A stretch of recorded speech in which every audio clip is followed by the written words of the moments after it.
Fala, gente, mais um sábado. Espero que vocês estejam bem, a paz esteja com todos. E essa semana eu ouvi uma notícia e me chamou a atenção, né? Eu não sei se vocês todos ouviram, mas uma cientista brasileira, né, que já vem estudando isso há algum tempo, ela descobriu uma proteína que ela é encontrada na placenta, que ela serve como uma ponte, né, um apoio para a regeneração de pessoas que sofreram algum acidente na medula e perderam os movimentos tetraplégicos. Eu achei fantástico, né? Primeiro por ser brasileiro, né? Isso que não se vê todos os dias.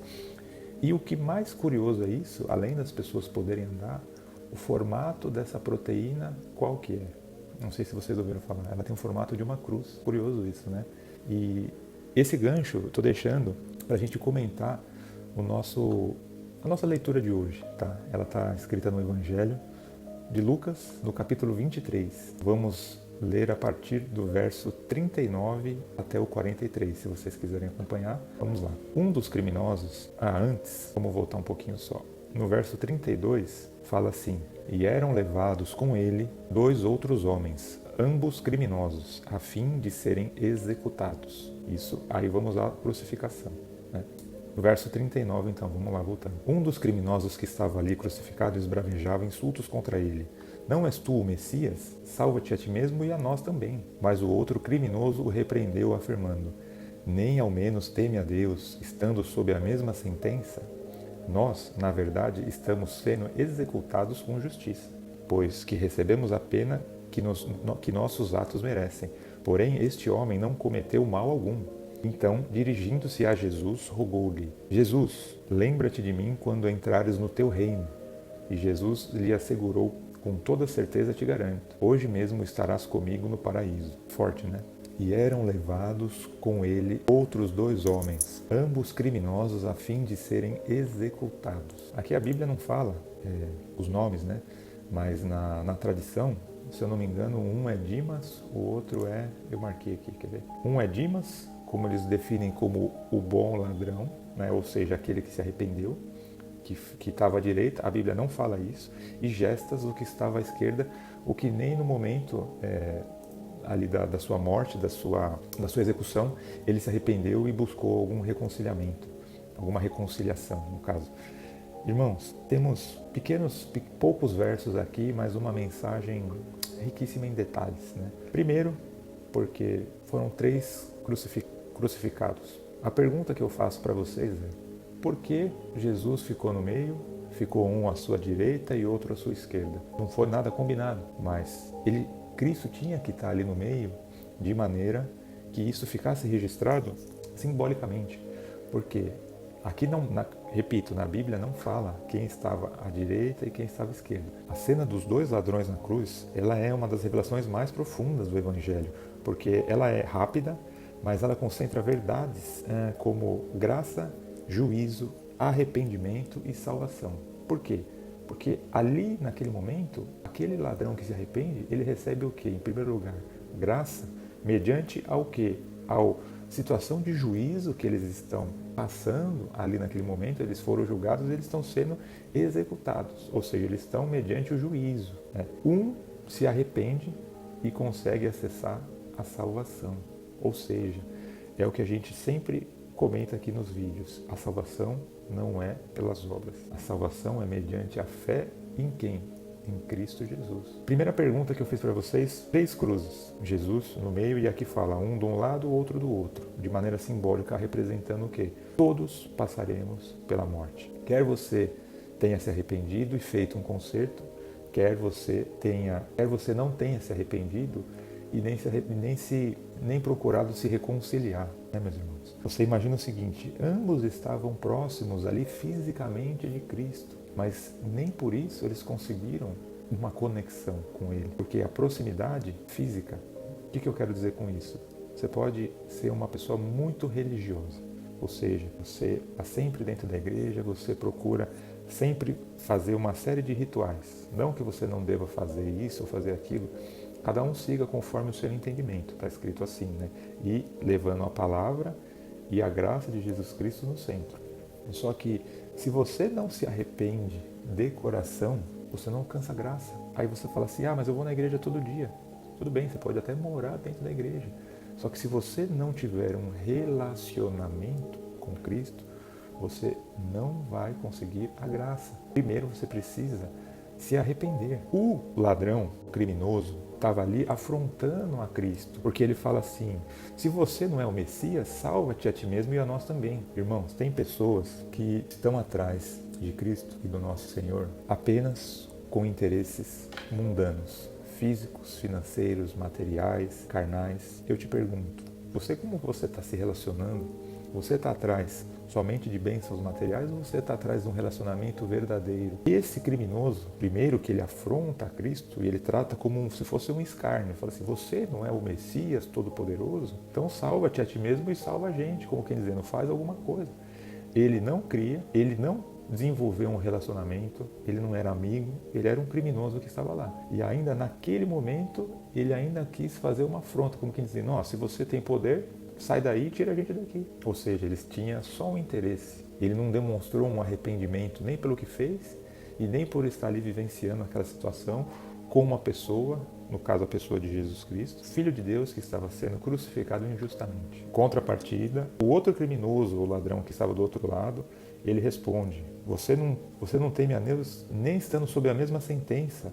A gente está aqui porque a gente mereceu, nós cometemos crimes e a gente foi condenado. Ele falou: mas este homem não cometeu mal algum. Ou seja, ele reconheceu o seu estado de pecador. Ele se arrependeu e falou para Cristo, falou assim: olha, quando estiver no teu reino, lembra-te de mim quando entrares no teu reino. E Jesus podia ter virado para ele, se fosse pelas obras, falado assim: você não tem parte comigo agora, porque você já está crucificado, aí você vai morrer, você não vai conseguir fazer isso, você não vai conseguir praticar aquilo, você não vai conseguir praticar obras. Aí o ladrão não teria sido salvo, o criminoso não teria sido salvo.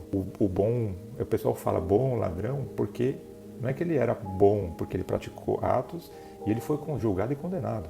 Mas por que determina como bom? Porque ele se arrependeu naquele momento. E ele teve a humildade, mesmo estando ali e não podendo receber, porque ele sabia que ele ia morrer. Ele sabia que ele já estava ali com a morte condenada. Então ele não duvidou do poder de Cristo, mas ele sim acreditou. A fé que estava no coração dele, depois do arrependimento, a fé que estava no coração dele fez com que fosse concedido a ele o quê? A graça e a salvação. Quanto ao outro, foi concedido o quê? Simplesmente o juízo, porque ele afrontou e ainda quis ter ali um tipo de interesse. Então você veja quantos detalhes tem nesses poucos versos, né? Primeiro, por que Cristo ficou no meio? Porque tinha que ficar no meio, né?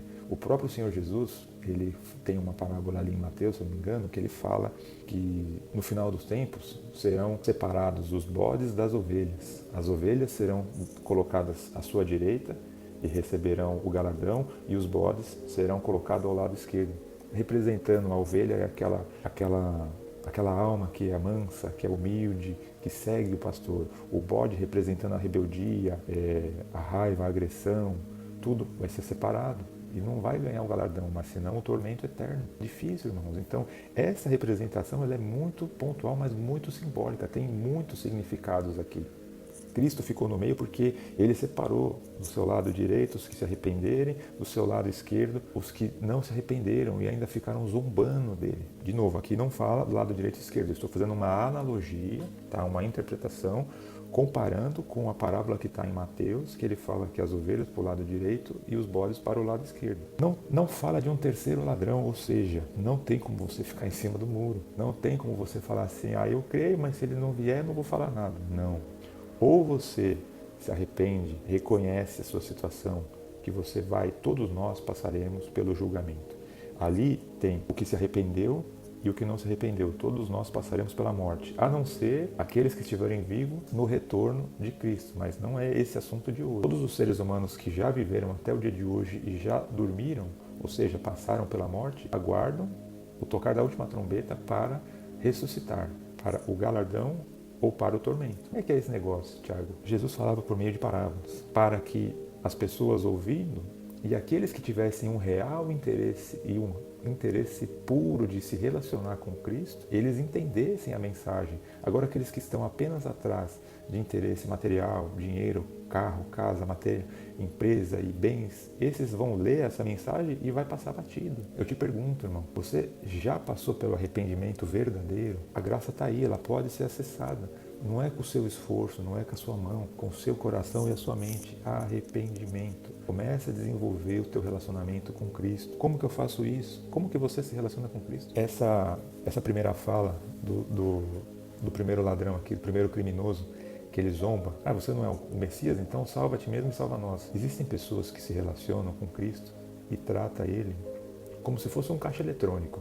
Mas como é que é isso? Como é que é tratar Cristo como se fosse um caixa eletrônico? Você se coloca em oração e aí você fala assim: Senhor, preciso que você me ajude a passar na prova, preciso que você me ajude a arrumar um emprego, preciso que você me ajude a pagar aluguel, preciso que você me ajude a trocar o carro, preciso que você me ajude com a minha enfermidade, preciso que você me ajude com isso, que você me ajude com aquilo, quero isso, quero aquilo outro.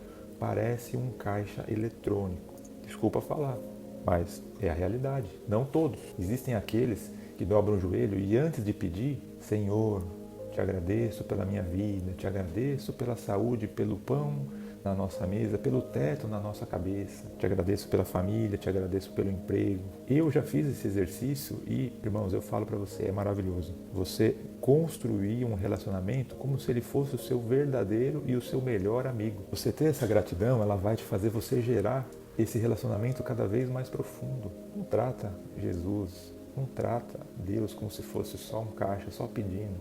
Pode pedir, o Pai não se incomoda que peça. E tudo que pedir, pedir em nome de Jesus. Está escrito, tudo que pedir ao Pai em meu nome, Ele te concederá. Você não sai pedindo de maneira equivocada, que ainda você vai falar: Deus não me escuta. Crie um relacionamento. Não seja como aquele criminoso que só falou assim: salva-te a ti mesmo e a nós. Crie um relacionamento. Reconheça a sua situação de pecador.